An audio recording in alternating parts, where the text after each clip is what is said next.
Cheers, allies. Good morning. May the 4th be with you. This is Your Cup of Jones. No joke. For everybody that's watching live, that's my mom, Karen Jones. What's up, Karen Jones? I miss you. Milo misses you. Oh, man. Shout out to everybody's parents, if they're still around or not. Shout out to parents, everybody. But yeah, my mom is a big supporter. My brother and I are both in the arts, and my mom is always rushing out to see my brother in shows, trying to catch up on all the stuff that I'm doing. My poor mom has to follow all of the crazy things that I'm doing in the entertainment industry and video games and everything. And yeah. And she lovingly refers to me as number 2. I will always be her number 2, chronologically. I was the sequel to my brother Chris. I like to think of myself as The Empire Strikes Back to his episode 4, but that's just me. What's up, everybody? Oh, it's Star Wars Day. Let's just take it in. It's also Community Showcase Day, which is why got a little bit of the stubble. I shaved, so apologies that I don't have the beard from last week. I did shave because I want to be clean cut for the podcast, for moderating duties, you know. Put on a nice shirt.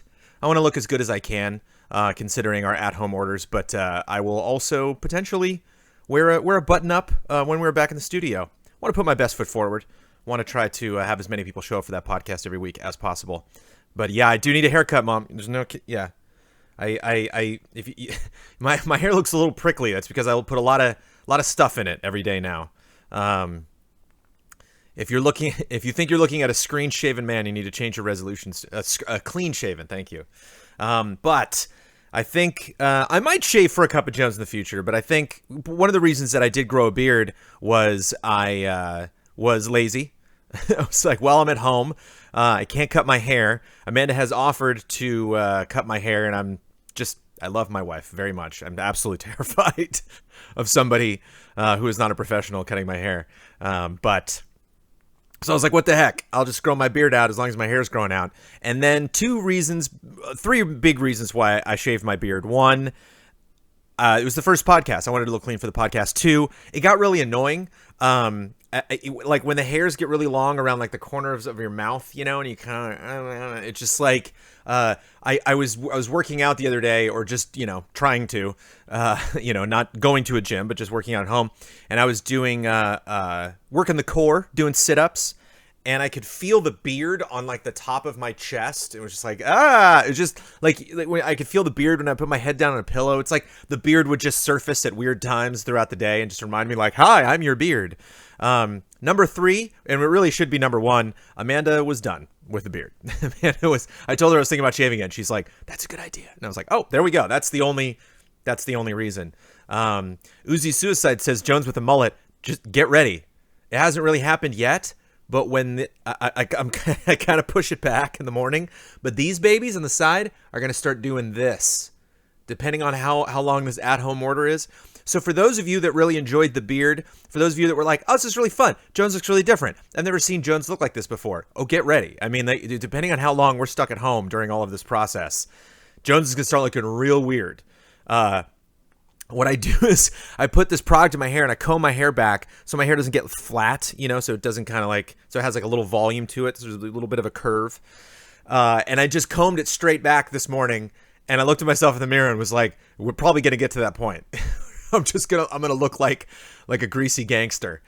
Oh boy. Community Showcase today at 1 p.m. directly following this Cup of Jones. Apologies if I maybe missed some questions that were posted maybe right before midnight last night. I was primarily focused on the podcast, which is why I'm a little bit tired. Let's take a little sip of coffee. Cheers, everybody. I'll take a sip of water too. But, so I wasn't as diligent as usual with the Cup of Jones there. But Michael Huber at 1 p.m. today will be joining me for the showcase. And a lot of fun showcase stuff. Only a couple people submitted drawings. Definitely got more Animal Crossing screenshots. Lots of really, really great videos, though. And, of course, lots of wonderful, wonderful comments. But I get Ray Luasa calling out Troop for the beard shave. I can't believe she had an opinion about her husband. Last week, I hosted the Easy Allies podcast for the first time. Really, I moderated it. One person reached out to me on Twitter, and they were like, why did you call yourself moderator? I thought that was a Kyle thing. There are lots of Kyle things. Corrections is a Kyle thing. bets is a Kyle thing. An opening bit is a Kyle thing. There's lots of Kyle things on that podcast. And it was difficult trying to figure out what Kyle things I wanted to keep, what Kyle things I didn't want to keep, what things I wanted to change because that just factored into my personality, or what things I wanted to change just to see how people reacted. One thing that Daniel Bloodworth was a little bit nervous about was no more podcast halftime, everybody. We do call out our podcast sponsors in the middle of the podcast, but now the segment's just called a word from our sponsor. And it's just something I roll right into. I don't shout. There's no big, musical break. It's nice. It's a nice chill jazz track. I listened to several different jazz tracks. We tried to pick something that wasn't jazzy in the way that Cup of Jones is jazzy. So you're not getting the same kind of jazz, left and right from me, but it might change up that music there. Again, it's not a word from our sponsor doesn't really denote any one particular type of music. So the music might change up a couple months from now, but I am pleased. I still got to pick Corrections music. I've narrowed it down to a couple of options, but it's going to be interesting to see what the new Corrections music is going to be like. But the support really has been wonderful. There's some things that I've had to accept that I just won't do as well as Kyle, or will do differently than Kyle. That there's some things that are just going to change about the podcast. It's just kind of the nature of evolving this business and replacing Kyle in that role. But I have just got a lot of really wonderful psychic research. Thank you. Yeah, I was like, what psychic research? What did I do the call? Oh, jazz, right. Yes, of course. Jazz will always have that connotation now at Easy Allies.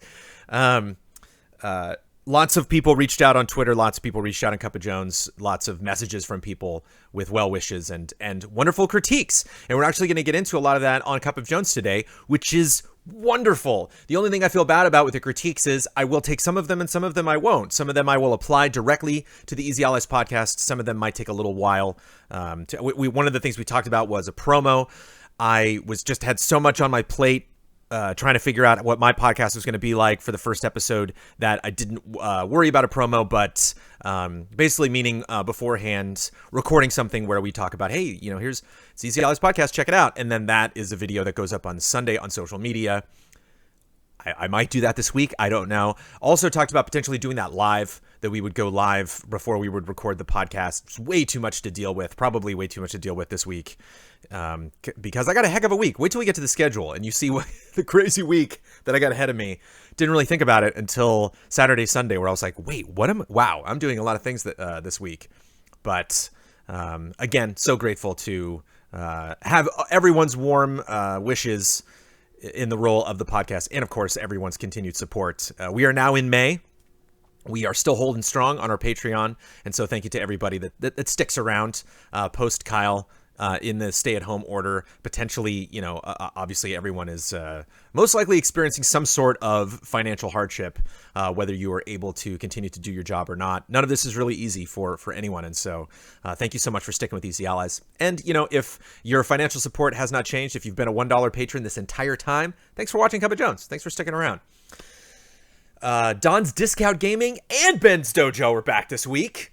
Ben's Dojo is really exciting. He's going to be playing Grand Blue Fantasy, which is a game that I have played. Grand Blue Fantasy Versus. I am well, have extensive experience now, but that is a game that I have played. But Don's Discount Gaming, oh boy, something really to be celebrated. And it's fun because I know Don's Discount Gaming might seem like something that, whoa, came out of nowhere. It just kind of dropped on us. We feel the same way. This is something that is, Discount Gaming is really a passion project for Don. It's really something that he's kind of picked at a little bit here and there over the years. And it might seem strange because you're like, if you go to watch it, you're like, wait. He shot this during the pandemic. He shot this a while ago. This is something he's been working on for a while. And, just drops it on it in classic Don fashion. I am as excited to watch the newest installment of Discount Gaming as you are. Going up on May 5th. A very stacked week. Lots of fun things to check out this week. We got live reactions. We got more spoiler modes coming your way. Speaking of spoiler modes, the second Final Fantasy VII spoiler mode, we got three Final Fantasy VII spoiler modes coming up. The first one, of course, featuring Maximilian, the big brain spoiler mode. This one was more focused, less on predictions for what the rest of the segments are going to be like in Final Fantasy VII Remake, and more just focused on not only to talk about what happened in the game itself, but to bring in some other allies that didn't get an opportunity to talk about it. Actually, some people brought up their opinions of it. I have not seen that spoiler mode because I have not finished Final Fantasy VII Remake, but when I do, which should be this week, our last spoiler mode went up on Friday. I'm going to try to get Final Fantasy VII Remake done by this Friday.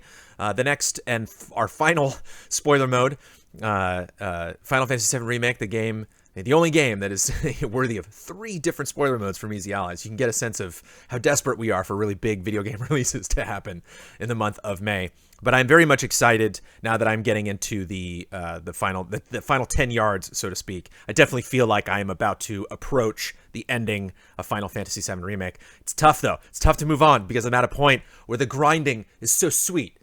I'm at a point in Final Fantasy VII Remake where they're finally like, okay, now you can grind, and I'm like, yes. Yeah, so I'm having a lot of fun doing that. But I should wrap it up and sit down with just Brad Ellis, just myself and Brad Ellis, hashing it out, talking about, of course, the fact that Final Fantasy VII is his favorite Final Fantasy game, is my, maybe not least favorite Final Fantasy game, that's pretty rough. Of the main installments, it's probably 2. It's probably everyone's least favorite Final Fantasy is probably 2. But I was not a big fan. I didn't finish Final Fantasy VII Remake. I got to 7th Heaven and I bailed when I originally played the game. And that was after Final Fantasy VI turning me on to the whole genre. And it's really been fascinating playing Final Fantasy VII Remake. Some parts of it I've absolutely loved. Some parts of it I do not like. And I'm looking forward to being loving and respectful towards all of the massive fan base of Final Fantasy VII Remake when we sit down and talk about how I feel about that remake. And I also have played a little bit of replayed a little bit of Final Fantasy VII on the Nintendo Switch, the original Final Fantasy VII. So it's fun going back and forth between those two games. And overall, just loved this game. What a pretty game. What a fun game. What really, really fun combat.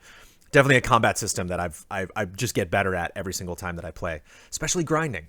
That's the other thing about grinding is you get better at the combat, The more battles you get to do, the more comfortable you get with all of those mechanics. So yeah, got to beat that game, and then the second I do, I will sit down with Brad and we'll work that out. Hopefully that will happen this week, if not very, very early next week. But I imagine all of you that are huge fans of Final Fantasy VII Remake, that won't be too late. It's any time is a good time to talk about Final Fantasy VII.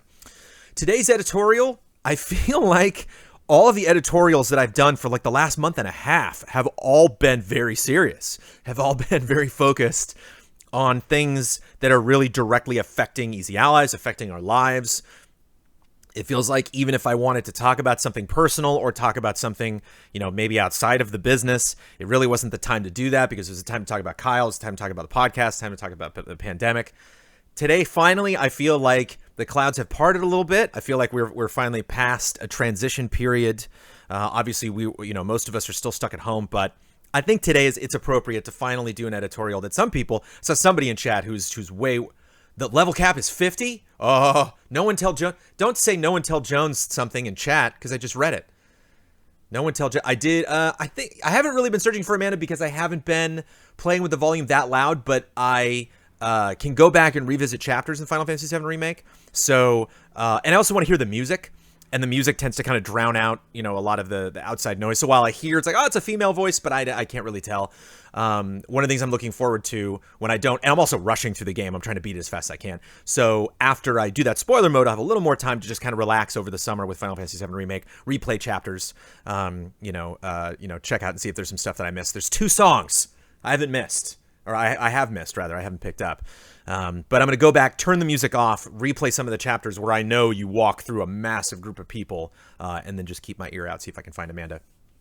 But today's editorial is going to be about what I consider to be, hands down, 100% definitively the greatest video game that anybody has ever made, which is The Legend of Zelda Ocarina of Time, which every time I say, I know some people cringe and some people give me a thumbs up. Yeah, I think it's the best game ever made, and I'm not going to really go into specifics about the game itself. I'm going to talk about why I think that in a general sense of talking about greatness, I mean, Hall of Greats is one thing. It's already in there, so there's no point in squabbling over that. But one of the things that I lament from not doing at Game Trailers was the top 100 games of all time. And when we sat down to talk about that, a lot of people were like, well, this is really difficult because you have all of these issues. And I would talk about those issues, and I actually want to incorporate chat a little bit into that. I want to throw some questions at you and take some suggestions in talking about really what are the qualities that make a game great, regardless of when that game came out. That's the big question.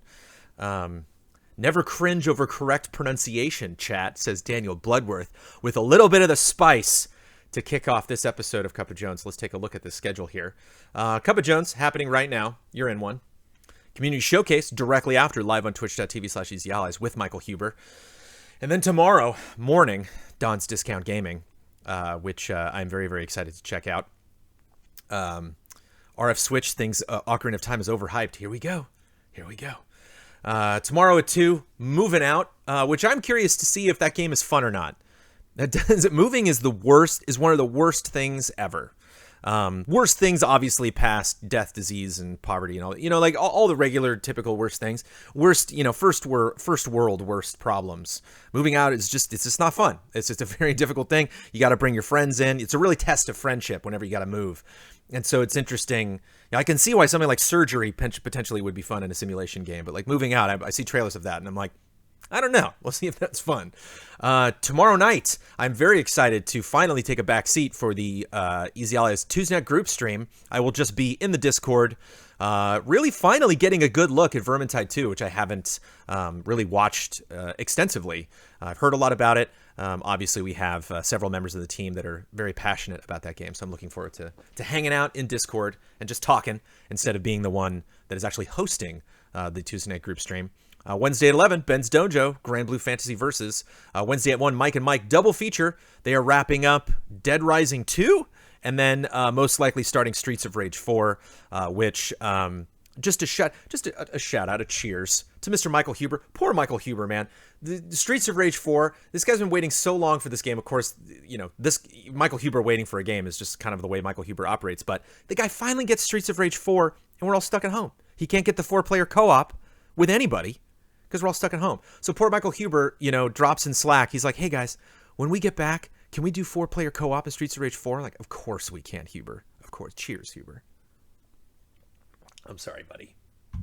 He had to do that online. And of course, he and Brad are both having online internet issues, and they're dealing with issues trying to get Streets of Rage 4 running. Poor guy. Spoiler mode, Westworld Season 3. I feel bad because I had some people reach out to me. They were like, hey, are you going to do spoiler mode on the final season of Clone Wars? That probably would have been the smart decision, although I'm already doing a spoiler mode recording with Brad as soon as I finish Final Fantasy VII Remake. It would most likely be Brad and myself. It is May the 4th. It would be a perfect time to do that. But I have not watched any of this final season of Clone Wars.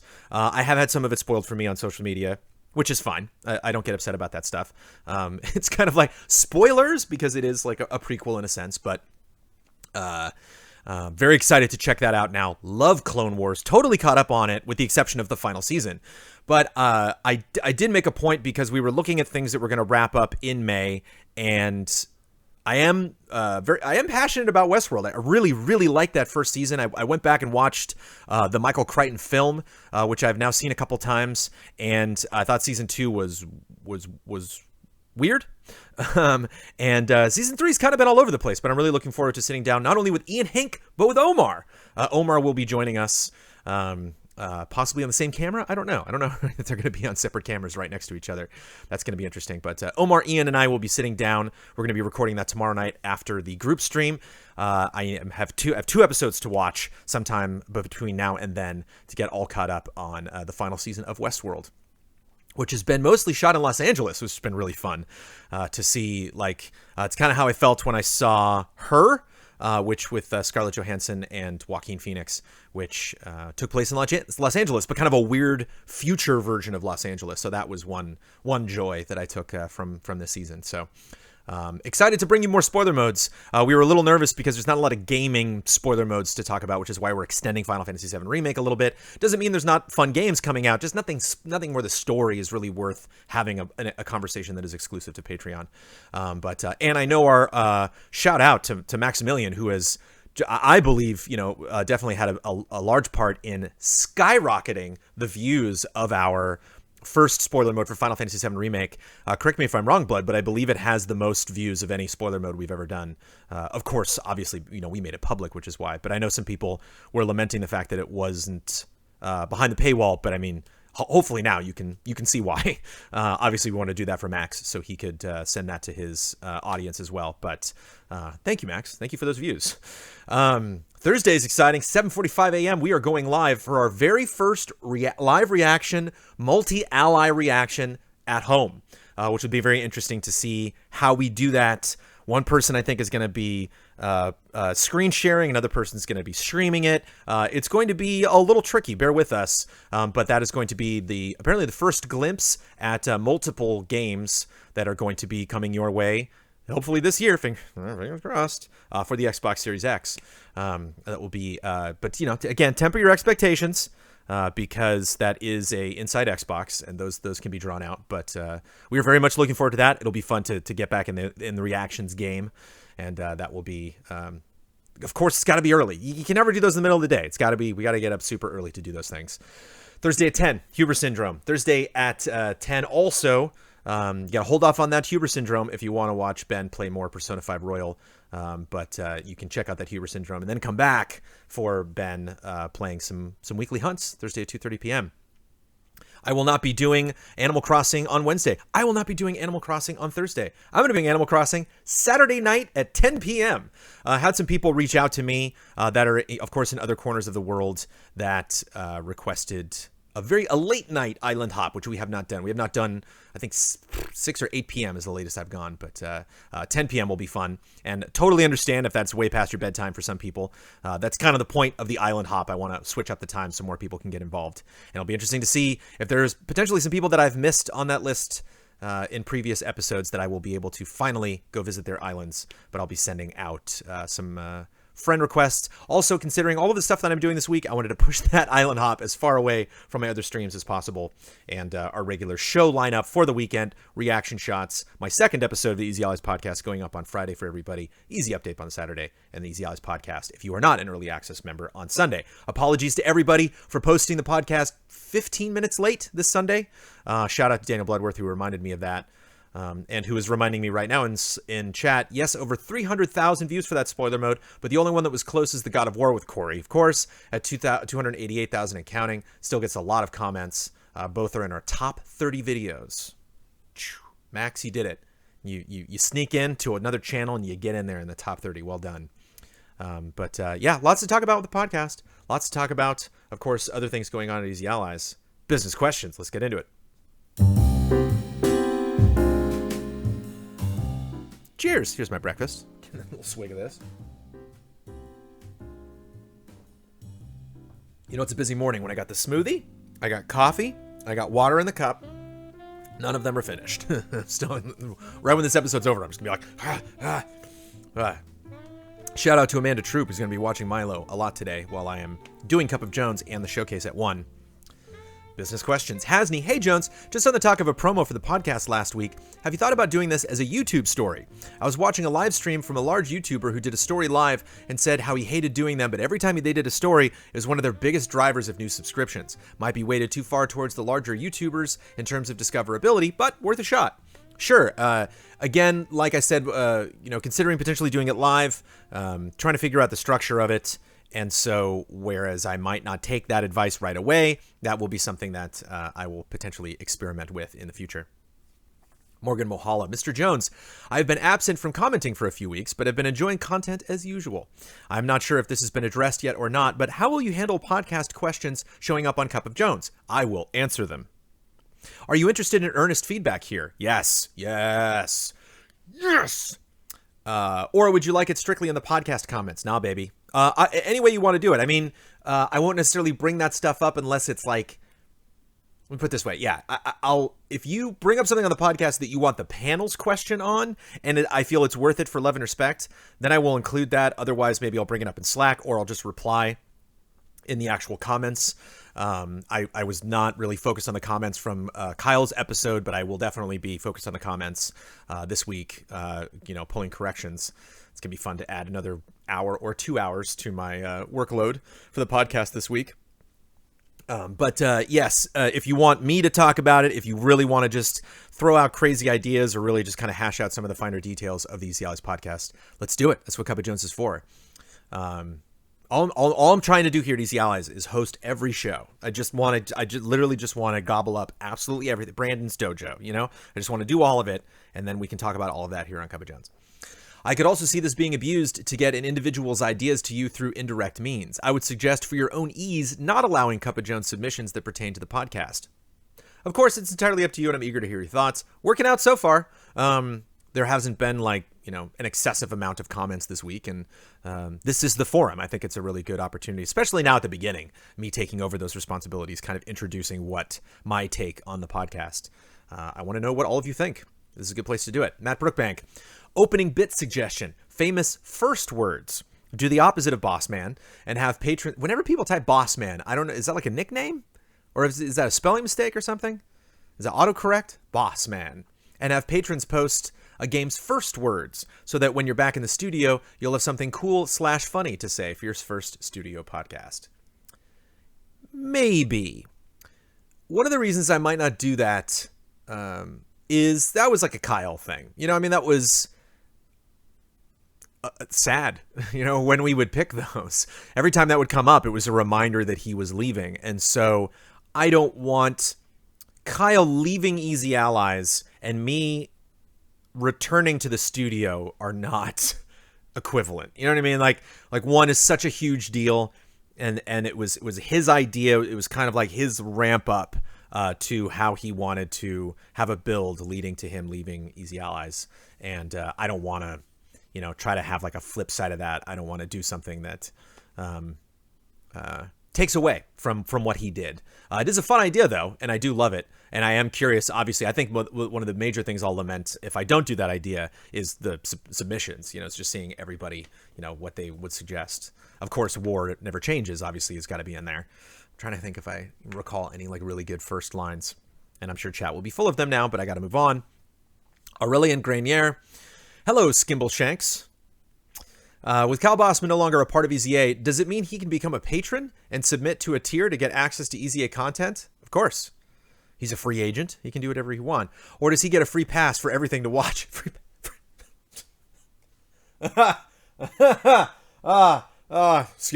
Excuse me. Sorry. A free pass for Bossman. That's good. Oh, thank you, Aurelian. That's woof. That's no.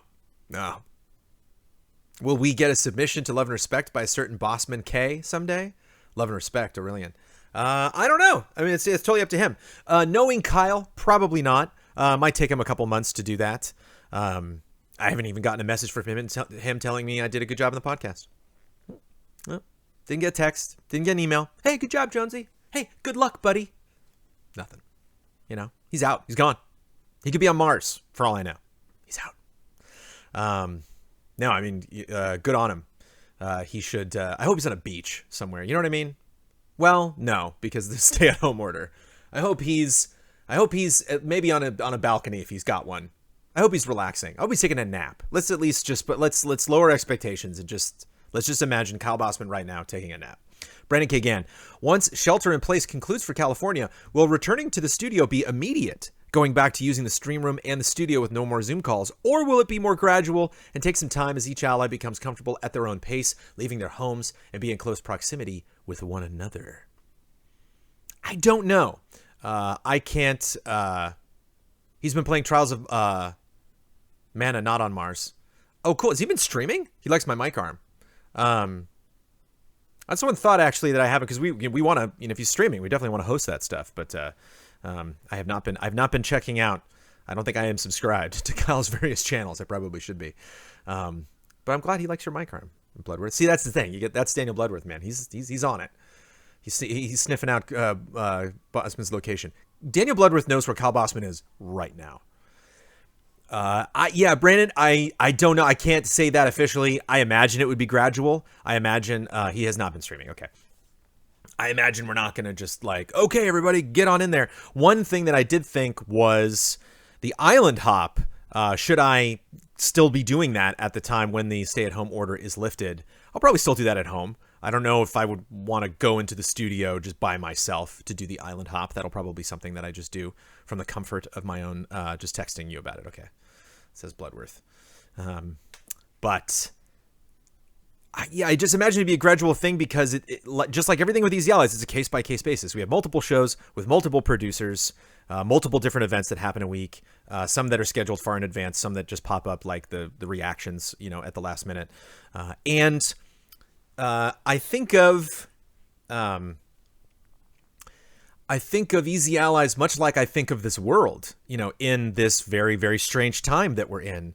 I look at Amanda, who, again, shout out to Amanda, who's done a terrific job procuring groceries in very creative ways. Almost every single time produce has arrived at our house or we've gone to pick up something, we've done it in a different way, through a different company, through a restaurant, through different grocers, or through different means, and I can't help but think these companies are putting taking so many risks and trying to get really creative in how they handle their business now, that once the stay-at-home order is lifted and once potentially we go back to normal, whatever that normal will be, some of these companies might stick with what they're doing. Some people might want them to do that. There might be a demand. Never underestimate how lazy human beings can get. That is something that I've always bet on. I've never played the stock market really, outside of just like general investment through investment companies. But if I was to, put it all down on the line, and gamble on the stock market, I would always bet on laziness. I would always bet on people wanting to have things be easier, self-driving cars, just things that let me kick back and just not worry about stuff. That's just kind of where humanity always kind of tends to go. And so it'll be interesting now that we've had a lot of, I will not use the word luxury because nothing about the last couple months has felt luxurious, but there has been a sense of ease in terms of acquiring things in a different way than we used to before. Again, nothing about life is easy right now for a lot of people, but it's gonna be interesting to see how commerce is affected by this in positive and negative ways. And as such, it's gonna be interesting to see how we evolve as Easy Allies. Even though we have the opportunity to move into the studio, I think we felt definitely a push to get into that studio as much as we possibly could, to potentially even work in the studio even when we weren't on camera, to just get in there and use that space in as many ways as we possibly can, because obviously it was something we were paying for. Obviously it was something that we had waited a long time to get, and it was something that was a gift for us, but it was something that would help our audience feel the benefits of their investment in Easy Allies, that they were seeing us use the studio as much as we possibly could. But even so, moving forward with something like the Island Hop, me doing that from home, me doing Cup of Jones from home, there might be opportunities sometimes for people that still work from home, to still do things from home, just because they've set it up in a way that works better, frankly, for them. So I can't say that because I don't know when that's going to happen, what the world is going to be like when that happens, what type of content we're going to be pumping out at that time. Obviously, Summer Game Fest has been announced, and so we're going to be trying to figure out what's the best way we can cover that, either from the studio or at home. But I am now one of 8. And so there are 7 other handsome gentlemen that are going to have their own opinions about whether they want to go into the studio, what kind of content they want to produce, how they want to produce it. So those are all my rambly thoughts about that. I can't really land on one thing. Another Brandon. 2 Brandons in a row. Just commenting to say, I love the idea of What Scares Daniel Bloodworth Horror Show and suggesting a name, Fear of Blood. B-Ray. Thanks, B-Ray. Put it on the list. Cabbage Lad. Firstly, Jones, can I say I'm really looking forward to you hosting the podcast. I hope it worked out for you. Change can be scary and uncertain, but knowing you'll be putting 110% into it, 102 maybe, makes me enthusiastic for the future. Secondly, and completely unrelated, how would the Allies feel about making their PSN usernames, gamer tags, friend codes public? or at least available to patrons. I know the main negative, some of you type Patreons, it's patrons. When you're talking about people, it's patrons. When you're talking about companies, it's Patreons. It's a cute thing. I love it. I know the main negative would be that it would open the possibility of abusing what is a personal account, but for me, it would at least be really interesting in just seeing what you guys are playing. I'm not a multiplayer gamer, so I wouldn't be interested that much in playing, but rather having another avenue to connect. Thanks as always. P.S. Huge fan of the Desire Index. Bring it back. First, this reminds me, Kyle mentioned that we didn't do like Q2, quarter two, the second quarter of 2020 in terms of what game releases were coming out. When he left the Easy Allies podcast, he said, hey, if you're hungry for segments, we never talked about the games of April, May, and June. And there's not a ton of game. Doing Pop-Tarts and Toaster Strudels would be a little rough with the current slate of games because a lot of stuff has been pushed back or canceled indefinitely. So I didn't necessarily think to bring that in. I will look at the games. The news, what that looks like next week. Maybe we'll just do 2 months worth of that. But I figured maybe we'll just talk about the summer. Maybe we'll just do 4 months before we get into June. We will see. Again, I can't speak for 7 other guys. I don't know if this would be something that they would be comfortable in doing. My first thought is that you get to see those things a lot. Whenever I stream on PS4, you see, Sid9's my PS4. Whenever I think friend codes would be the one thing that it's not good enough just seeing someone's name, and you can send out a request. I guess you can just always send out requests, so it's not that big of a deal. I could see some allies being comfortable with this. I could see some allies not. So this is not something that I think you would ever see us posting on easyallies.com or making public information in a place where you could go and get that information at any time. But I think if you stick around long enough and watch us stream live, especially multiplayer stuff, you will see names pop up. When we did, Resident Evil Resistance, when we did Predator Hunting Grounds, you could see me searching for names. You could see names pop up. I think I put up my PS4 friend list a little bit there so you could see some people. And again, from my perspective, all you really get is an invite. And so if you don't want to be, friends with somebody, you can just say no to that invitation. But I cannot speak for other people. So that's probably not something you're going to see across the board. So yeah, I will say no to that for now. Mario Bilo. Now that Kyle Bossman has left EZA, I was wondering if you reached out to Jason Lavelle as a possible replacement for Kyle. Interesting. Jason's last Lavelle seemed to be always doing much better metrics-wise than the final Bossman, and no matter how much Kyle tried, I always felt the rivalry between the two was very one-sided, as Jason had better things to worry about. Still, I'm sure Jason would love to twist the knife even further by coming to Easy Allies and helping Easy Allies explode on YouTube and Patreon the way Kyle never could. I'm even sure he wouldn't be so stuck in his way and would reprise his last Lavelle show for EZA. On a more serious note, though, now that Kyle left, I was wondering what would be the best way to contact him to wish him best of luck in the future. Twitter, at Kyle Bossman. I missed the last couple of weeks due to a busy schedule, and I didn't get to send any parting words to him. Jason Lavelle. It's Jacob Lavelle, yeah, isn't it? Is it Jacob Lavelle? No. Wah, wah. It's a good bit. You're in one. Just add him on Twitter. Again, Kyle is not someone who is going to provide you with multiple ways. Kyle, trueart at easyallies.com does not go to Kyle Bossman anymore. So it really, at Twitter is the best way to do that. And I feel bad because a lot of people, once he left, reach out to me and said, I missed it. I missed the opportunity, and now it's gone. He's still alive. He's still on planet Earth. You can still, get a hold of him. So yeah, Twitter's the best way to do that. But we had a lot of people message us and say, "Could you pass this on to Kyle?" And I was like, "Sure," but I just don't want to make a habit of that because, quite frankly, I got better things to do with my time. Radioactive Magic. So things have changed a lot. We all needed to adapt to the circumstances, so why not take it as an opportunity to try something new with something classic? Besides, don't you think it's time? Don't you think it's finally time? Time not just for another Hall of Greats, but Hall of Greats Video Game Soundtracks Edition. I do not, but I love this idea anyway. You can't be in the studio, so why not try new things? Every ally at some point has expressed their enjoyment of music in a game. Celebrate it. I'm sure it's what Kyle would have wanted eventually, right? I'll throw some new ideas at the wall here and see what sticks. There are natural hurdles to this idea. Since these are soundtracks, not everyone may be familiar with what is put forward by an ally. Perhaps have a group video where people make their cases first, taking some time away so people can listen to them before coming back for the voting stream. But soundtracks are pretty long, right?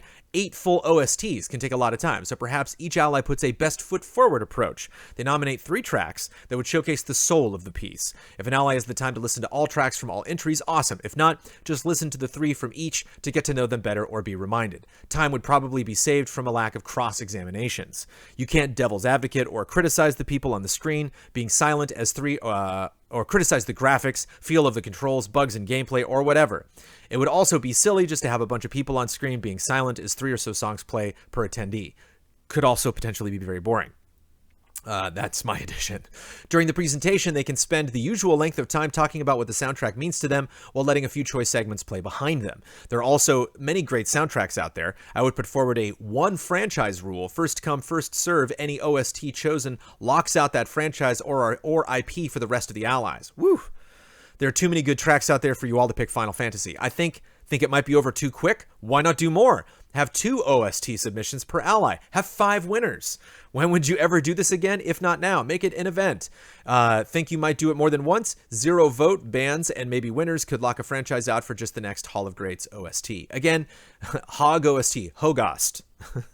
Again, too many amazing tracks out there to have repeats too often. I'm sure there are lots of problems I didn't even approach here, but I hope if you like the idea, creative solutions ensue. Have a wonderful and healthy week ahead. Thank you, Radioactive Magic. I didn't put that in takeaways, but I will. Probably not going to do that, though. I got to be honest. Although you probably just I wrote Hall Faux Greats. The Hall Faux Greats. Probably just perked up Daniel Bloodworth's ears. Well, one of the things that's really crucial about Hall of Greats to me, not necessarily in like picking, doing a top 10 or picking the best of something, is that none of us know what's going to happen, with the exception of, the producer, Mr. Michael Damiani. Damiani has all the names. He gets all of the logos together, and all of us, there's really a great moment when someone, that's why I really savored, Kyle's reaction to me bringing forth Plants vs. Zombies, because it's great to bring something in as a surprise. You bring in a soundtrack as a surprise and you play 3 tracks, that could be 15 minutes. That could be a really long time that we're all just kind of like sitting there. I think Hall of Greats Soundtrack Edition would take a very long time. I don't think it could be like a group stream. I think it would have to be a different format. I'm not opposed to doing music stuff. Our second anniversary, we did Damiani did one of my favorite things he's ever done, which was, Name That Tune with video game soundtracks. There are fun ways we could potentially celebrate video game music. I know Daniel Bloodworth is on board for almost any of those ideas. I just think, Hall of Greats was produced in such a format that it doesn't fit music in the same way. And soundtracks are very difficult to do whenever we do Goaties. It's very tough to kind of get in the same mindset as somebody who's actually done the research or played a game, and for them to communicate, it really takes time to sit down and really appreciate. I think you can communicate how a game is good in a shorter amount of time than you can communicate why a soundtrack is good. So I don't know. It's just specifically the format. It's certainly soundtracks should be celebrated, far and wide all the time. But specifically the Hall of Greats format, I don't know if that plays really well with soundtracks. But I love your passion and I love all your ideas. Logan Taz, is there anything you guys wish you could have done as a send-off to Kyle but weren't able to because of the COVID situation? Yes. Not specifically. I wanted to do a roast. Kyle didn't want to do it. The other allies didn't want to do it. Not to throw them under the bus, but of course, I just I tend to be more negative outwardly about Kyle in a playful way than most. The Twitch mutes music too. So yeah, there you go. Thank you, Blood. But one of the things that I definitely realized when the clock really started to wind down and we started to get closer to Kyle's last day, I realized we can't force Kyle to do anything.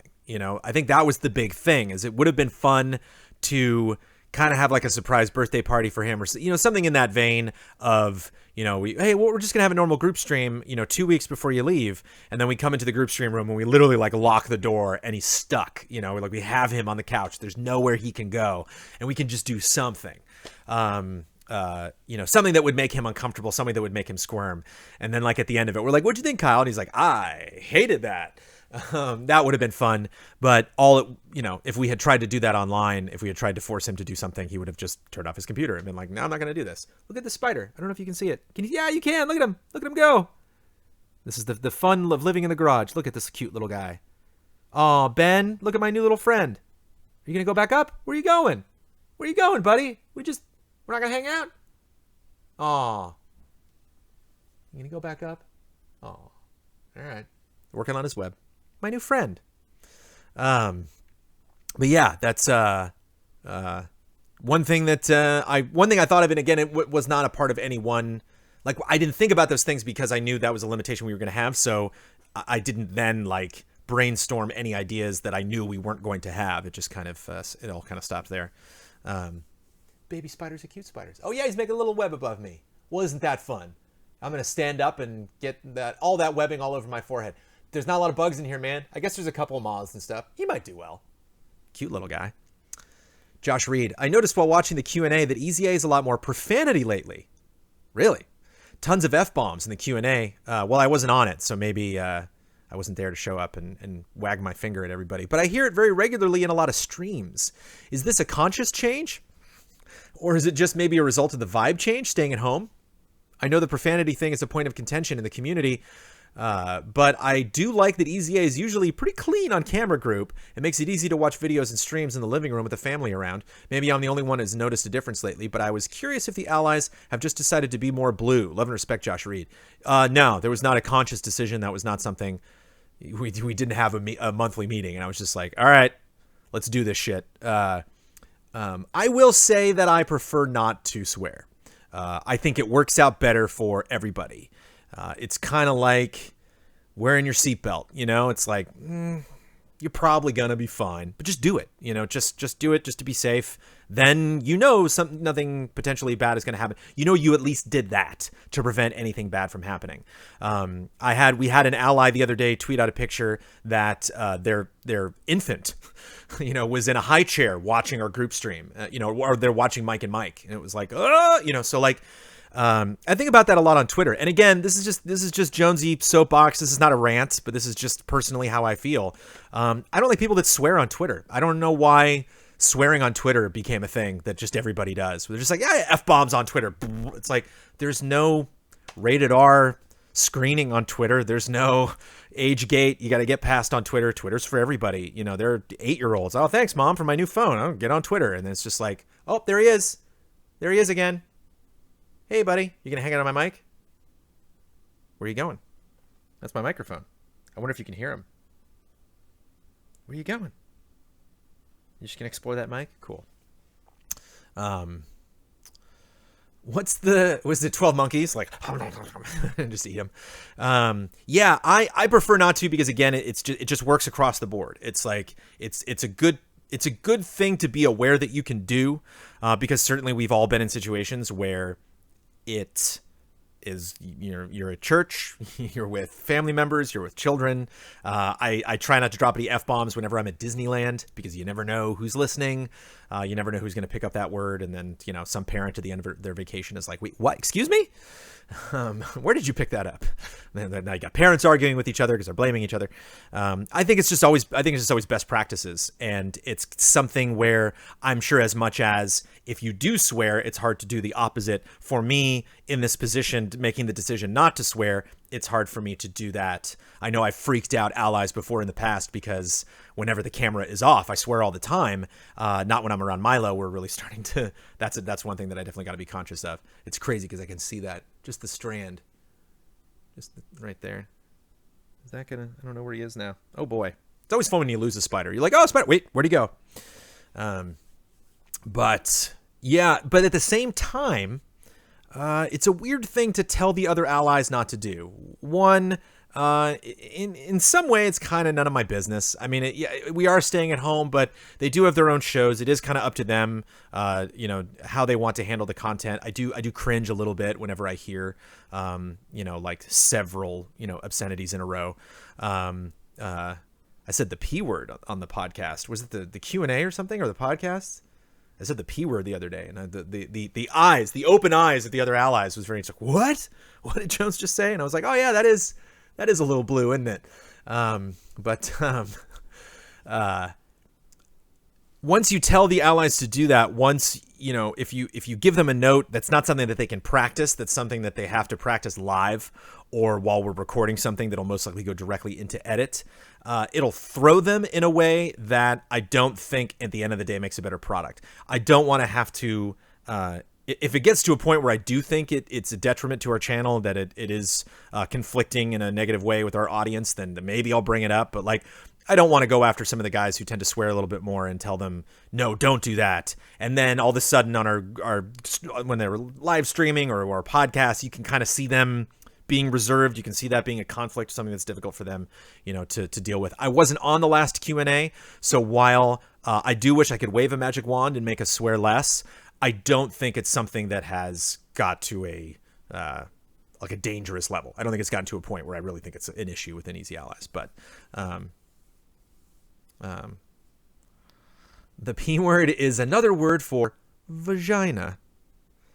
Moving on. Raven Perez. Hey, Jonesy. I watched Kyle and you exchange ideas on what he did that made the podcast work so well. Well, now any sensation I get in my body, I think might be a spider. I watched... Well, to me, there were some things he left out. All right, here we go. Again, Cup of Jones. This is the place to do it. Let's go. Repetition of phrases. And now it's time for love and respect. Do you know my favorite way to start a podcast? Etc. It seems dumb. It doesn't. I love it. But announcing segments in a familiar way creates a pattern of familiarity that helps me know when there's a shift in conversation. Even if I'm a bit distracted, I can hear things are moving along. I agree with you. I think another thing that contributes to is when you have a new viewer.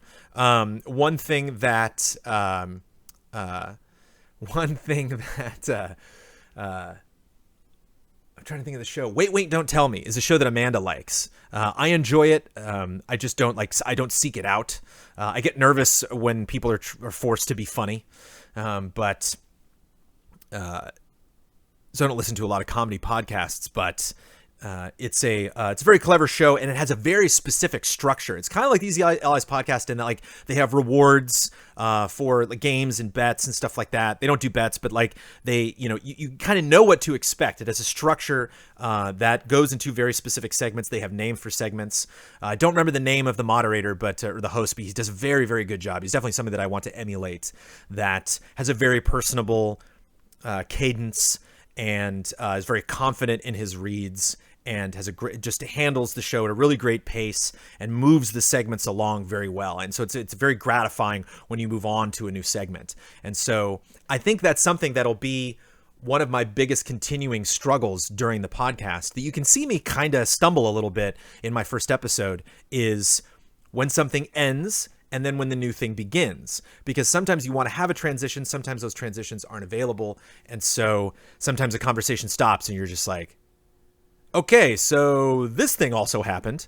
So how do you begin each segment? Every time there's a time code, how do you make that a clean break is a tricky thing. And so when you have a repetition of phrases, begin corrections music, please, another one. So yeah, I think those are very important to the podcast. Flow. He mentioned this in his Min-Max interview, which I have not seen yet, actually. I watched a little bit of that yesterday. But keeping the conversation rolling, talking to allies who haven't spoken in a while, feeling that when a bit hasn't landed and moving on. These were strengths that make the Easy A podcast a solid listen. It never has long, awkward silences or rambling. The flow is great. Thank you. One person actually, I don't know if this is a question coming up or if this is just something that somebody messaged me on Twitter, but somebody said I maybe did that a little bit too much. I maybe kind of, and it's actually interesting doing it in a Zoom format because I'm literally looking at a screen of squares. And so I can see that square has been quiet for a while. I can see an ally just staring at the camera. And so, I get an impulse to, throw the conversation back at them. And some people felt that might have been a little bit forced in my first episode. My first episode was also 20 minutes too long. So I'm going to have to shave that back. My opening bit, I'm going to take one less. I took 4 suggestions. I'm going to take one less for this next week. Music. Like repetition of phrases, repeating tunes really drills into people's minds. It strengthens, excuse me, that association with the segment, but also keeps you on people's minds even after the podcast. Look at the comments for the song for corporate shakeups on YouTube. It's mostly Easy A fans. I admit I listen to it here and there, and I always think of Easy A and Kyle every time. There's probably more, but I don't want to go too long. Mostly, just know that you're all very funny, and I love all your opinions. Excited for the future of Easy A. Love and respect. And I'm not going to be taking any of Kyle's music because that feels... a theft is maybe a little bit too intense, but... it feels great. It feels icky. It just feels weird.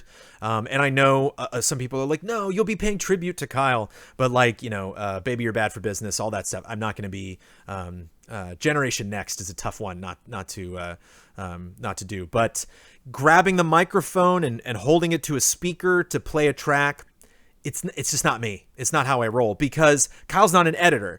So Kyle is introducing music and introducing live elements, different elements of production into the podcast in a way that he can do while he's on set. I don't need to do that because I'm the one editing the podcast. So one thing that I might explore is, like, for example, when I did a Now Word from our sponsors, I say, and now, and then I break a little bit for the music to start, and then I say, a word from our sponsor. And so there'll be potentially little bits like that. Maybe I'll drop in some sound effects or some little music cues or stingers. I don't know if you guys are familiar with stingers, but that's just like ba-da-bum-ba-da-ba. That's a stinger, just like a 5-second track. And so sometimes when you go into music libraries, somebody will write a piece of music. Someone's going to clip that out now. They'll write a piece of music, and there'll be a 2-minute version, a minute version, a 30-second version, a 10-second version. So you can pick if you just want the ending of it, or maybe a piece of music with different endings. And so it's interesting to. It will be interesting to potentially incorporate that into the podcast.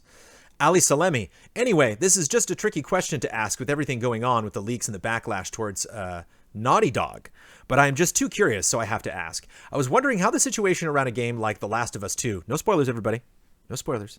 Just make sure that the sound effect isn't there on the next week's podcast. Daniel Bloodworth, you're right. Sorry to Daniel Bloodworth. I was doing a little bit of sound editing to make sure there weren't too many room fans going on at the same time, and I accidentally omitted something that Bloodworth said. For those of you that just watched it on YouTube, you didn't hear that, but for people that got the early access version, Blood got silent. I silenced Blood unintentionally. I was wondering how the situation around a game like The Last of Us 2, more specifically Naughty Dog's work environment, would affect someone who is planning to review the game. I know this shouldn't really have an effect on reviewing it, but it's difficult to ignore the reports that have come out about how bad the crunch and overall work environment has been in Naughty Dog, to the point that some of the devs are hoping the game would fail just so the management would understand this isn't a good way of conducting business. This was in Jason Schreier's last report on Naughty Dog's crunch situation on Kotaku, which reminded me of Dragon Age Inquisition and how BioWare employees felt at the time. So as a reviewer, how do you remove yourself from these types of reports and focus on the product itself? Seems like a very difficult yet necessary thing to do. Sorry if the question seems poorly timed. It's not poorly timed, it's fine. I'm not going to, and again, this is just me speaking for myself. As a reviewer, I'm not speaking on behalf of any of the other reviewers here at Easy Allies. It's very easy for me to do. I'm sorry if that seems insensitive. I'm sorry if that seems naive. I apologize if I should be considering, obviously, other people's opinions more. I think it's just time and place. I want these situations to change at these companies. I want these companies to be held accountable for how they treat their employees. I really feel that responsibility not necessarily falls on the shoulders of other people, but is handled much better by other people than me. By people like Jason Schreier, by people that take these companies to task, do that investigative reporting. And that is something Game Trailers has never done. That is something Easy Allies has never done. That's something I've never done. I've never had a passion for it. It's not my bag, baby. It's not what I do. I'm a reviewer, I'm a critic. And I have long disassociated myself with the artist versus the art. George Lucas is a super weirdo. I love Star Wars. James Cameron is a big jerk. I love Aliens. Love it so much. If I literally was at a party If I was at an industry party and somebody's like, hey, James Cameron, I'd be like, whatever. I have no interest in meeting that guy.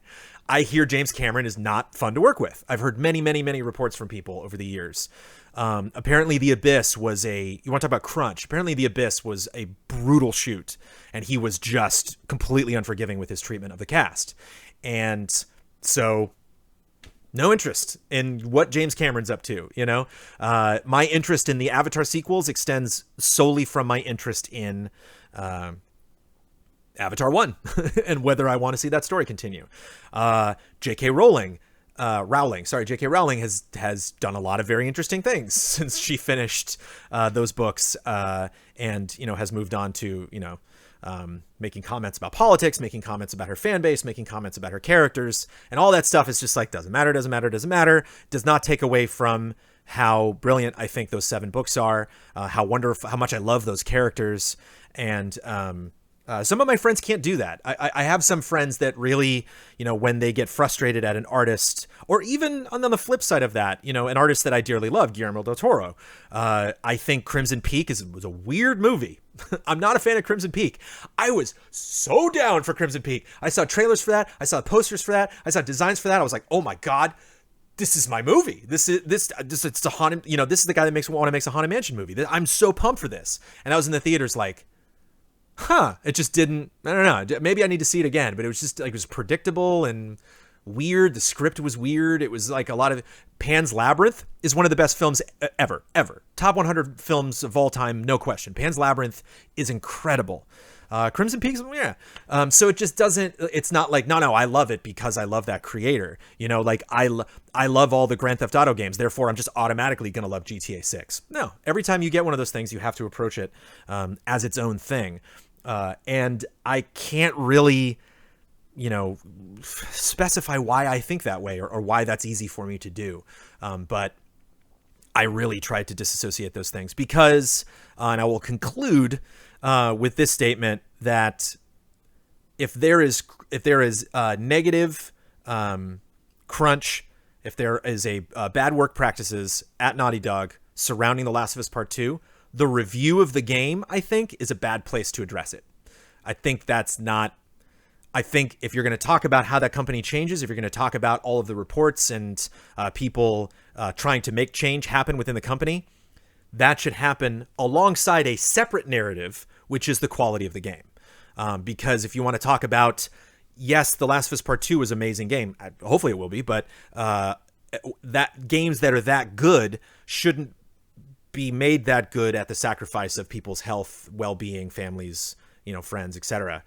But the game being that good is only going to be determined as such if it reviews well. And so I think those reviews should be reflective of the quality of the game itself and not necessarily any sort of behind the scenes stories that people might not be aware of, or maybe you weren't really specifically explaining in the video, or might not be as relevant years later. It's a messy place to do it. It's not effective. It's just not a great, if you want to make change, I think doing it in your reviews is a tad counterproductive. I talked about that a little more than I expected to. Sweat T, loved your podcast this week. Thank you, Sweat. Sweet? SWET. Sweat. My favorite addition was the headline blitz you added. Thoughts on making the rapid headlines a permanent segment and giving it a name? It is going to be a permanent segment, and it does have a name. You can tell because it was placed in the podcast time code for the week. And it is called Also This Week. That's the name of the segment. That's how I'm going to start it every time. Also this week, and then I'm going to read off all the headlines. One major challenge with that segment is waiting long enough for people to comment on it and then moving on. Because Hubert didn't say out loud when I mentioned that Project White was postponed indefinitely. He went, which you couldn't hear, but he went, no, but he didn't say no out loud. And I totally missed that he did that. And so I want to kind of, you say it's rapid fire, but again, people might want to talk about that. You know, that's, again, it's another opportunity for us. Like, okay, should we talk about this for 2 minutes? These were things that I thought would only be 2-minute conversations, but at the same time, I don't want to like read a sentence and then start the next sentence and be like, hey, what? Huh? I want to try to eliminate that as much as possible. So that is going to involve me getting better at moderating and getting the allies more used to my format. But yeah, that's something that I brought up in Kyle and I's joint Final Kyle podcast that I want to do moving forward, because a lot of the corrections from people every week, and I see a lot of comments on Twitter from people that lament that we don't even mention something. The Last of Us 2 spoilers was something that I didn't want to address because people would get nervous whenever you say Last of Us Part 2 spoilers, but I at least wanted to just give it lip service, so that's why I mentioned that. Shoulder Guy, will you and the Allies be doing live reactions for the May 7th Inside Xbox? Yes. Happy Gaming, I had an idea regarding Gaming Gladiators. Pitting game characters against each other is very fun, but I felt something was missing. A build to a conclusion. What do you think about keeping track of the winners of Gaming Gladiators? And when the segment wraps up for its final run, we go over the past winners with the panel, tournament bracket style, to see who the all-time Gaming Gladiator is for the new EZA Gladiatorial Club. Fun. I like it. Just a suggestion, but I thought it would be fun to have something like this in mind for the future to anticipate who may fight whom and who will come out on top overall. It would bring a level of excitement for listeners and panelists for the conclusive and climactic final battle. Yes, that is a good critique. Two critiques that I got from Gaming Gladiators was, one, we need more context about why these people were chosen and potentially what strategies they might bring to the fight. So I'm going to add that to the post that I'm going to put up tomorrow on Patreon for people to include. And Kyle actually told me specifically to do that, and I forgot. And also to have it build towards something. So that's a great suggestion, Happy Gaming. I will maybe not say that every week, but I will obviously be taking notes. We'll be tracking who, we won't necessarily know who wins, but we will know who bets on who. So yeah, I will definitely try to make that build towards something. We got 2 pages left, baby. This is going to be not a short episode. Ulf himself, really dig the vibes and focus on the week's big headlines. If I were to give you some small feedback, it would be to limit the Gaming Gladiator submissions to 2 or 3 patrons in order to give ample time to discuss the entrants but not drag on too long. I didn't think 4 entrants would drag on long. It did. It went about 10 minutes. Got to mention how much I loved also this week, this segment. See, he knows the name. He capitalized it and everything. Really nice lightning round. For that one, my feedback would be to remember to give the panelists time to comment them, if only briefly. It's tough because sometimes they don't want to. So again, I would be like, this happened. Moving on. Not saying you didn't do that. Just keep that in mind. And I'll get more comfortable with that and get better. One of the other things has nothing to do with also this week. I need to have more fun with the podcast. I have fun with Cup of Jones. I have a good time when we do that. I have very not low expectations, but I don't beat myself up about like making a Cup of Jones episode really good. I just want it to be natural. I want to have fun with all of you. And I do. I have a really good time doing Cup of Jones every week. It's stressful getting it ready. It's much like the community showcase. But once it goes live, I have a blast. And so I'm still a little nervous, putting together the podcast. And so I think the more fun I start to have with the podcast, the more comfortable I'll get in it, the more jokey I'll get around allies. And I think the better the podcast will be as a result. Lewis Sandiford, I see you removed Twitter handle from the closing section in the event of the Jovial Penguins winning a bet. Why'd you pick the Jovial Penguins winning a bet? How do you decide which person gets two? Oh, because it's right. Which person gets 2 things? For example, final word and video to promote, and who gets the 1 sign off. Irunian also was aware of this. With the removal of the Twitter handle from the closing, I have to wonder what happens in the event of a tie. With the previous setup, there were 4 or so site rights responsibilities could be evenly split, but now, with only 3, there needs to be in some way to determine who gets more. Would you consider adding some new 4th task, or do you have some process in your back pocket to determine who wins harder? Love and respect. Probably who wins harder, or they'll split it. Basically the other person has to, like, one of those they have to agree on. Both of them have to agree. Yes. We'll pick that, and they'll both describe, why that should be the video or why that would be there. Probably video. They probably would split video. It's like, okay, both of you get to co-promote a video at Easy Allies. Greg, this is a question that I saw others ask on a few occasions, but now that the podcast is under new management, I figured it was worth asking again. Would you consider using the date format May 8th, 2020 in the title rather than 5/8/20, which would always initially read as 5th of August? It's a very minor thing, but also hopefully very small effort required to make the podcast feel a tiny bit more inclusive to your international audience. I actually have not caught up on how the allies feel about this. Inside baseball, one fun new evolution within Easy Allies was that previously the podcast channel on our Slack was just myself, Daniel Bloodworth, and Kyle Bossman. Now everyone's in the podcast because all the allies are much more involved in the news that we pick each week and how the podcast is produced. That being said, I posed this question in there, and I have not really dug through the responses. I know Bloodworth responded. I don't know if any of the other allies have. I'm in favor. I think it's a good idea. It's something that was suggested to me via Cuppa Jones, and it was a change that I made and have done that way moving forward. I think one of the worries was that the title might get super long, but I don't know. So yeah, it's something that I think it's a good idea. But again, I want to make sure everyone is on the same page before we go ahead and do that. Asbo Zapruder, well, that's a bit unfortunate. I'll put in a call upstairs and see if we can't have someone take care of that for you. I appreciate that, Asbo. Thank you. In the meantime, a simple one. Is Easy Allies an Elphaba or a Galinda? I mean, Galinda for sure. I mean, yeah, you know. I don't know. You do get kind of an underdog sense from Elphaba, obviously. I mean, it depends on, you know, what book or play or movie or musical you're reading or watching. But I get much more of a showboaty, cocky, all eyes on us Galinda vibe.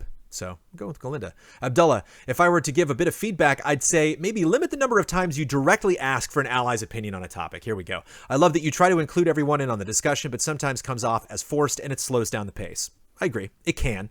I don't feel like everyone on the panel has something meaningful to add, especially when the subject being discussed isn't of great interest to them. While I dislike the idea of comparing you to Kyle, as you are clearly doing your own thing, I liked that Kyle used to call out certain allies for specific discussions to get their thoughts on it. All in all, I felt the episode was really good, and I can't wait for you guys to get back to the studio. Thanks for all the work, Abdullah. I agree. That is something I will definitely get more comfortable with. Just the idea of like throwing, I got a little bit comfortable with it on Trailer Jones, but again, it was just me and two other people. So for this, my work on the podcast, it'll be interesting to, it's really interesting to look at the people. You know, I can't see, none of us can see Ian directly when we do the podcast in the studio. So it's interesting to just be looking at him the whole time. Jax McLean. I was listening to the Final Fantasy VII Spoiler Mode number 2, and I have to say that I was a little bit disappointed about how negative it started out. Personally, I loved Final Fantasy VII Remake, and I liked Spoiler Mode number 1 a lot. I understand that Max kind of hijacked that spoiler mode, but the enthusiasm was something you could really feel, and the hype was there. The second spoiler mode started out rough, in my opinion, and I think I'm not the only one who felt that. Again, I can't speak to this because I haven't seen it. This isn't the fault of one person, but a problem that can be solved by adding some structure to every spoiler mode. I think as a rule, a spoiler mode should always start out with what people liked about the game. Maybe. I don't know. What if we didn't like anything? Starting out on a positive note will be more inviting for all listeners. A spoiler mode is almost always about a game that many people liked, and they will be the listeners. Afterwards, you can get more... Not necessarily. I would definitely tune into a spoiler mode that I hated. If it was a video spoiler mode for Rise of Skywalker, let's do it. I didn't hate Rise of Skywalker. I was frustrated with it, but... you did say almost always. Afterwards, you can get more critical and have more in-depth discussion. In the same way, at the end, I think it's also a good idea to end on a positive note. It's a simple structure that anyone can implement, but will improve spoiler modes by a lot. Sorry for the long rant. Hope it helps. I've seen longer, but thank you, Jax. Again, it's kind of like the no swearing rule. It's something that I think if you were to put in place, you would feel it being attempted.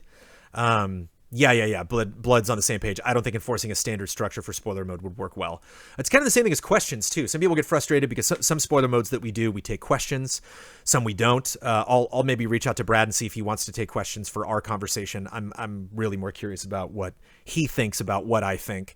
But yeah, sometimes it's tough because I have gotten the critique several times about how spoiler mode should have more structure. It's tough to do that with spoiler modes because you really kind of don't know where that conversation is going to go beforehand. And so I don't think necessarily there should be kind of one tried and true way that we do spoiler modes. I think spoiler modes, tend to have, different hosts. I think all of those should bring their own vibe. Obviously, when Maximilian came in, he brought his own vibe. And so spoiler modes change up. Sometimes they are what people want. Sometimes they are not. Such is the nature of the show, I think. But thank you for the suggestion. And you're not wrong in that if done in a certain way, it potentially could be more inviting for people to watch. But again, having that structure and having, the panelists to be beholden to that kind of potentially would stunt where they feel naturally the conversation would go. Because sometimes it breaks out of structure, and sometimes those moments are magical because someone thinks of something and goes, wait, you get that Huber moment. Wait. I want to talk about something. And then of course you want that conversation to go there. Jason A. Sackle. So as you saw, news decided to drop on Friday, and it got me thinking about those who are not a patron of EZA and what they may be someone new and think it just came out. It is going to have the latest yada yada. Has there been any thought to the idea of recording something for the Sunday podcast with the ad reads to put up front? No. Like, hey, this thing was announced after we recorded. We're going to cover it more next week. The podcast is recorded Thursday evenings, released Friday for patrons, and to the public on Sunday. So if you're looking for discussion on that, check back next week. Just like a 1 or 2 minute thing. You get people who are new and up to speed and set an expectation. That communication may get a new person to think, cool, they're going to discuss that in next week, and it just didn't skip it. I dig these guys. Think I'll come back next week to see what they got to say about XYZ. If this was addressed and answered already, oh well. Just a dumb thing that popped into my mind that may help entice people to come back. Then again, the time to put into the edit and the extra render may not be worth it. I agree. Certainly now when I'm just getting used to all of the responsibilities. Because keep in mind, it's not just moderating, it's editing, and now Kyle doesn't do any of the posting either, so I handle all of that stuff, which is why I was late on Sunday. Again, just for the Sunday release for Fridays to get it out ASAP, maybe just throw that info into the Patreon post. You may be thinking, where the heck would this even go? You know, the pacing of the podcast and all that jazz. Well, I gave that a thinking. How about before the intro music, like a cold open? You could give a quick intro, give a quick rundown of the topics discussed for those who are just perusing the YouTubes, may not even check descriptions, thinking of new potential audience members, and then even after the rundown, be like, you may be wondering about Bibbidi Bobbidi. Well, that was announced after we finished recording, but you could still look forward to that talk next week. Maybe a little self-promoting, tell them to enjoy the show, do a J-cut with the intro, and golden. Keep that to 30 seconds. I can only see it being a benefit. Bloodworth, weighing in for the first time. I love Blood. If you're wondering, Jason Sackle talks this long even in person. He's a man after my own heart. Jason, as someone who also uses way too many words, I love you. Bloodworth, weighing in on Cup of Jones, first time in a while, in text.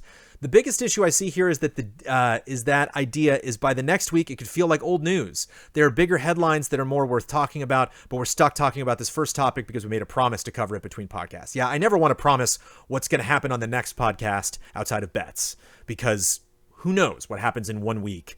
You know, something just massive could drop, and then it's like, it becomes a side thing. 2 other reasons why we will not be doing that, Jason, but thank you for the suggestion. 1, there's a date on the podcast. So there you go. The date is always the date that it's posted. So it would be odd if the date it was posted and the day the thing was announced is the day that we'll talk about it.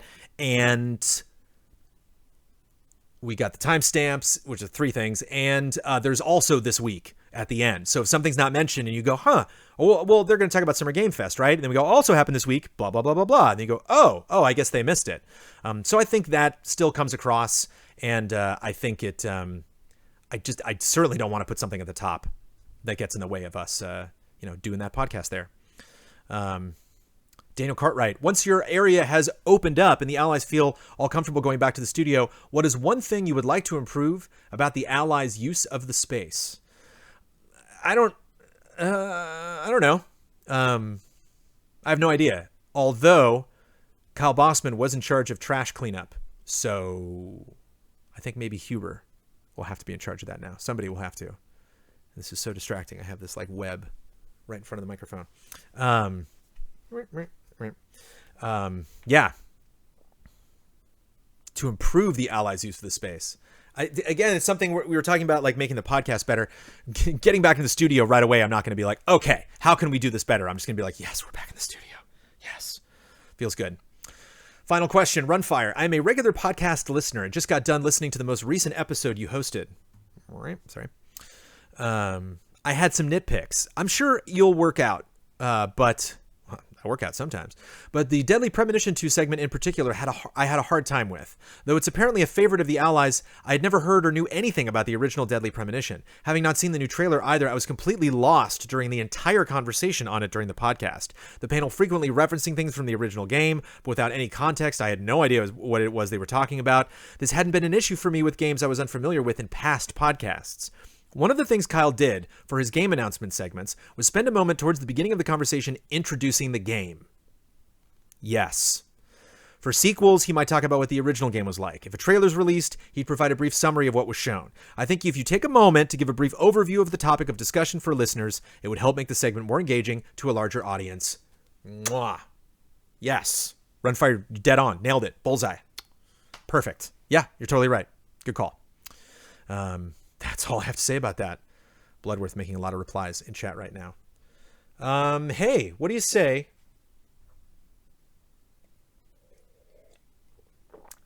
Jolt of caffeine there.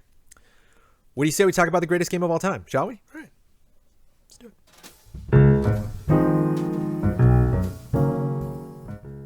Hey, how you doing? Brandon Jones here.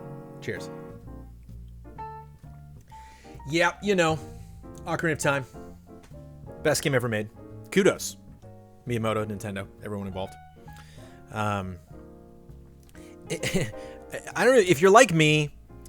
I'm big on lists. That's why I love countdowns. That's why I love the top, 100 games of all time. That's why I love Hall of Greats. I love the Desire Index. I love organizing things. I love. That's why I picked Gaming Gladiators. I was really trying to freaking out thinking about what my first segment would be, and then I would be like, Jones, search your heart. What's important to you. And I've been on a kick about the MCU lately. I've been revisiting a lot of MCU movies because I've been doing lots of just copying and pasting notes, putting the showcase together, Cup of Jones together, podcasts. And so a lot of that is just busy work. And I'm like, oh, yeah, sure, I'll put Endgame on and watch it for the 8th time, put it on in the background.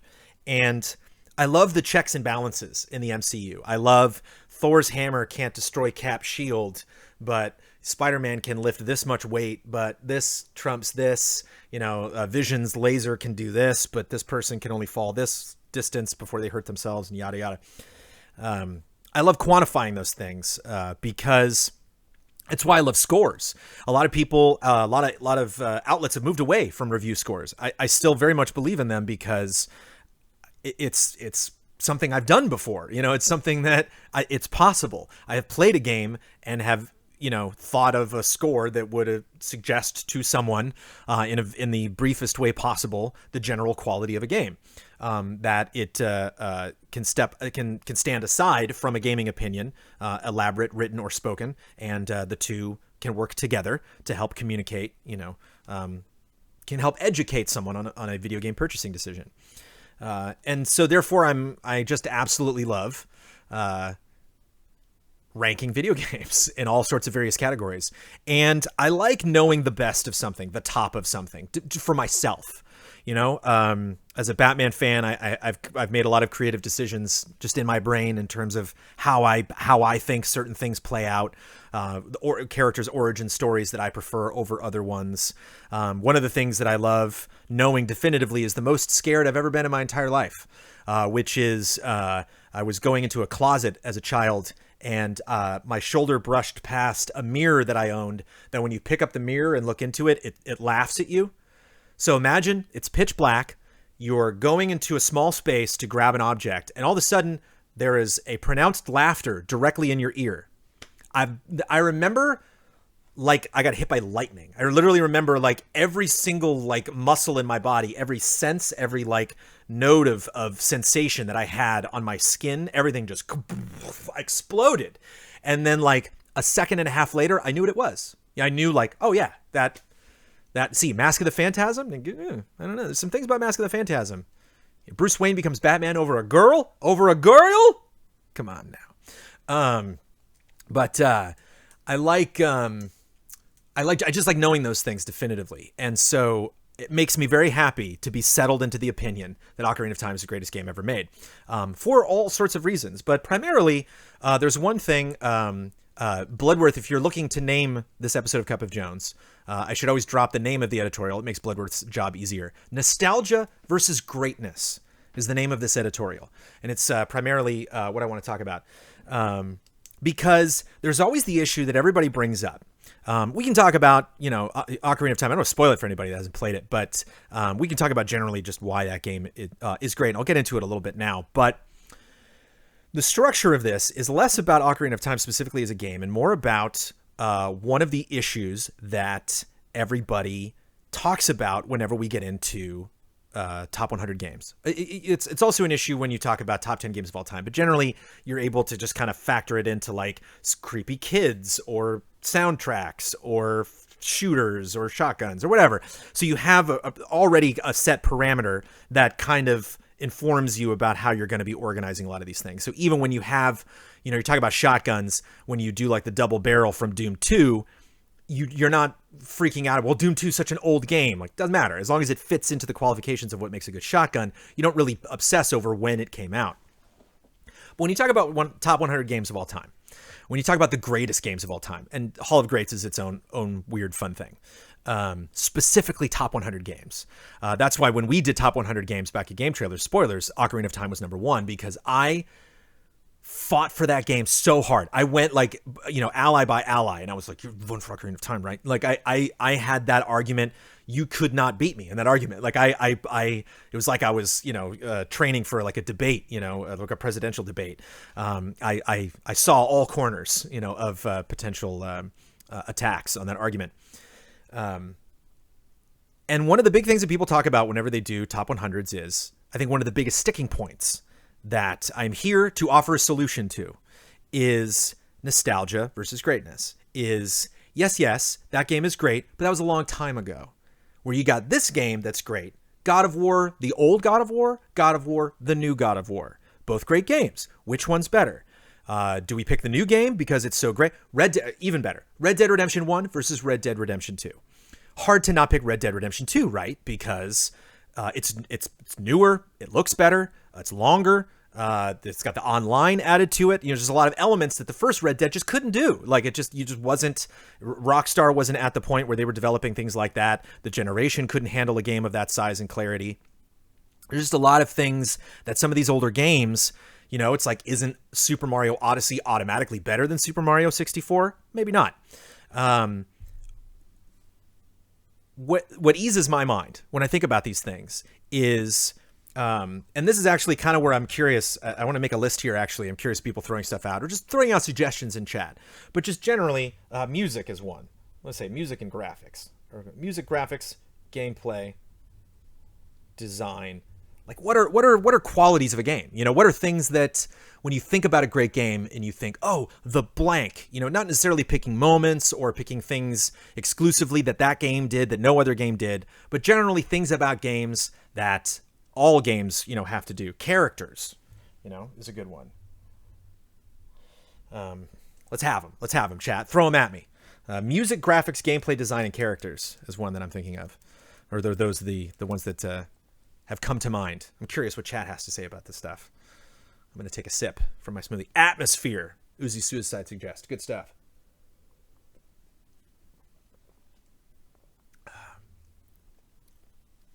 Not a lot of suggestions coming in. Maybe there's a really hardcore delay on Cup of Jones, much more so than I realize. Cast of characters, right? Bonds. Thank you, yo. Influence. Enemy design. Good stuff. I will continue rattling these off as we get through them. Music. Yes, I got music on the list here. Story is very good. Yeah, of course. Characters and story, I think, can definitely be. You can have a game with good story and bad characters and vice versa. World. Ending. Great. World, I think, and atmosphere. Like Horizon Zero Dawn, the world. I enjoyed that world much more than that story. I would definitely say coercion, shotguns. Excellent. The sense memory of entering locations. I love it.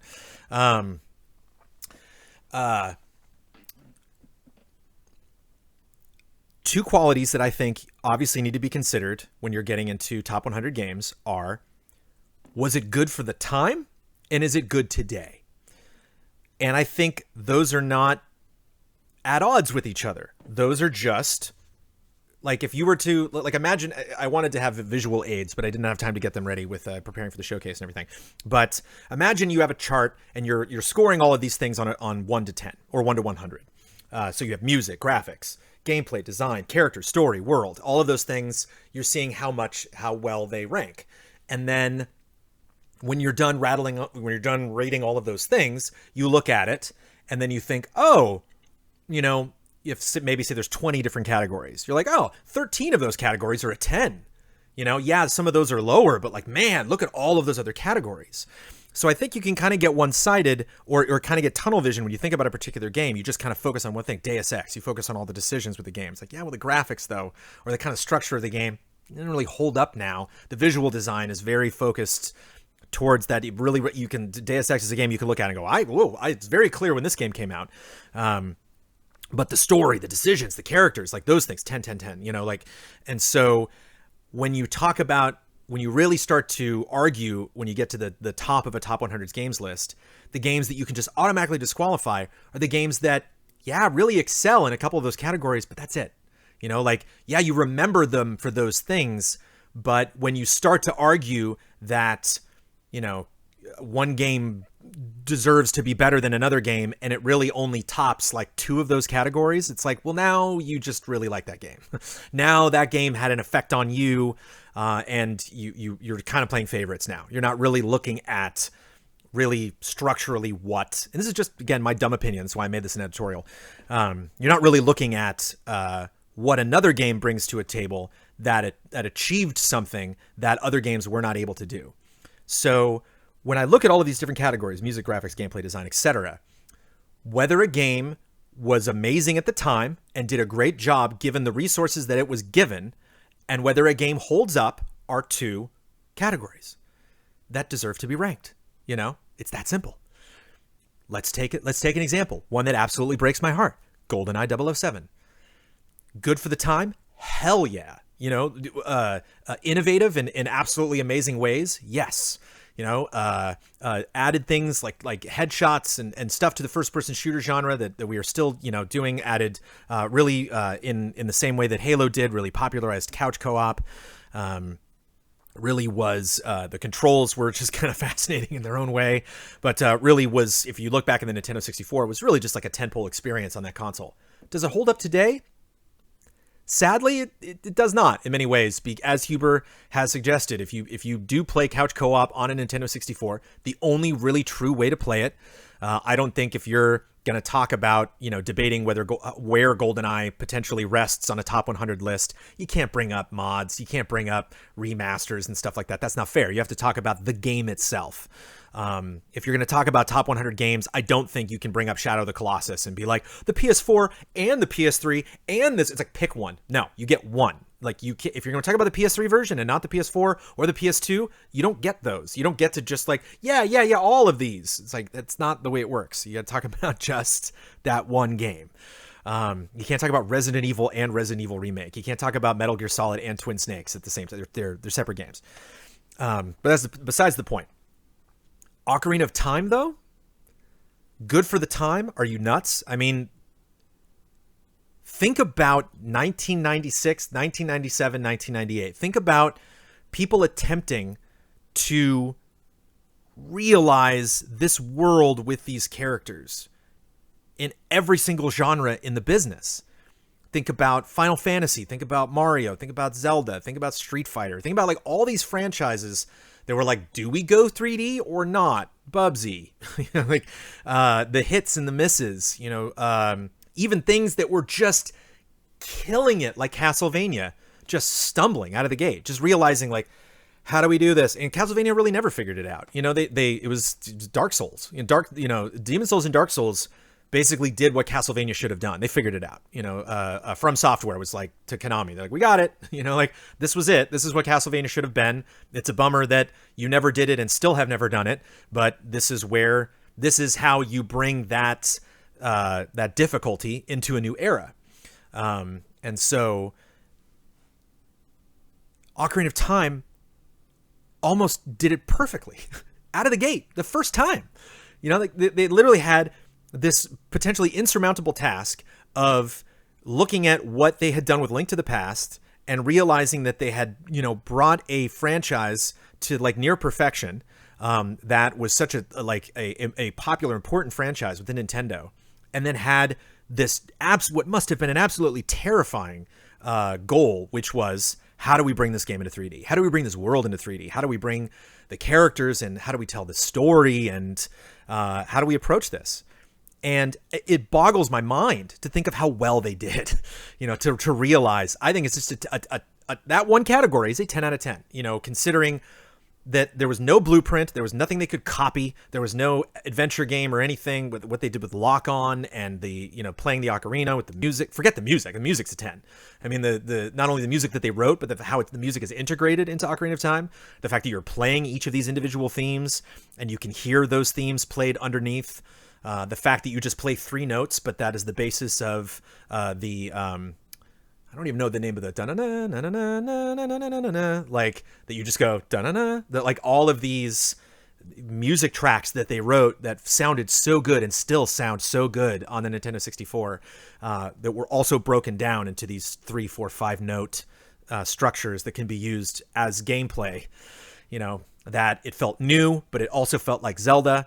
It was clearly pushing the genre forward, but it was also meeting the demands of its audience.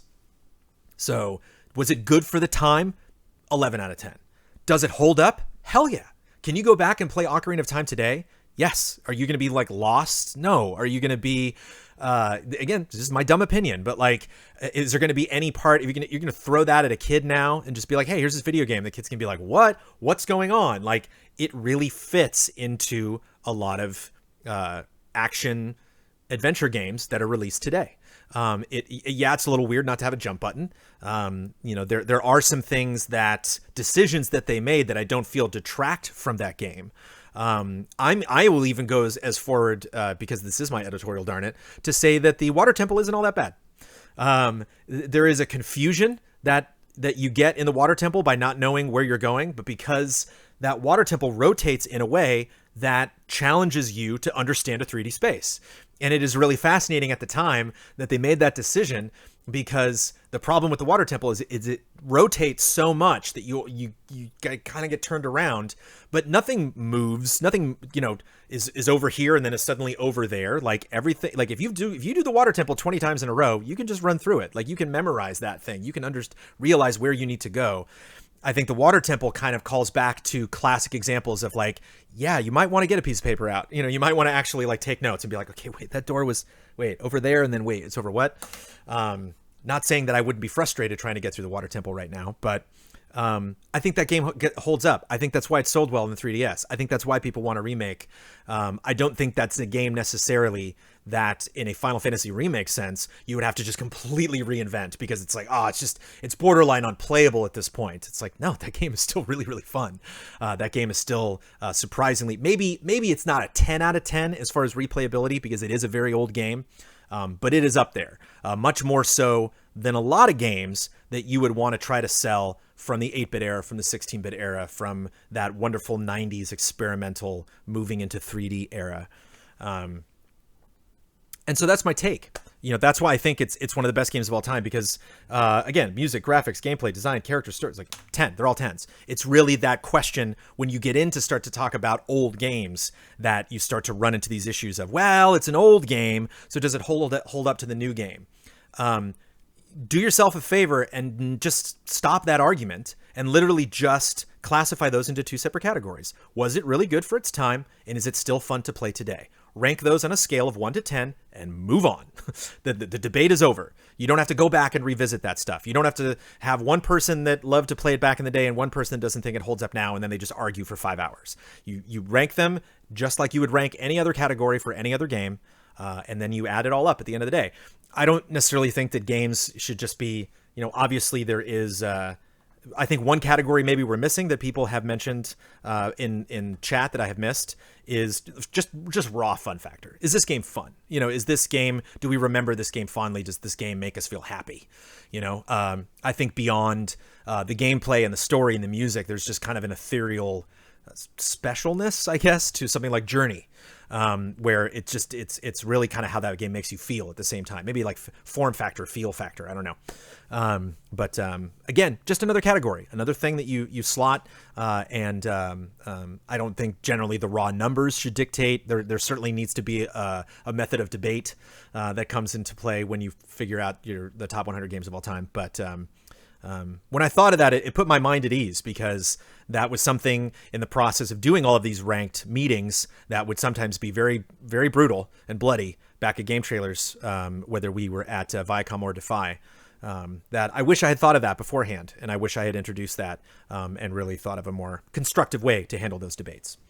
Then again, Hall of Greats, totally different thing. You know, you don't bring that stuff up when you talk about Hall of Greats, because you kind of take each game on its own.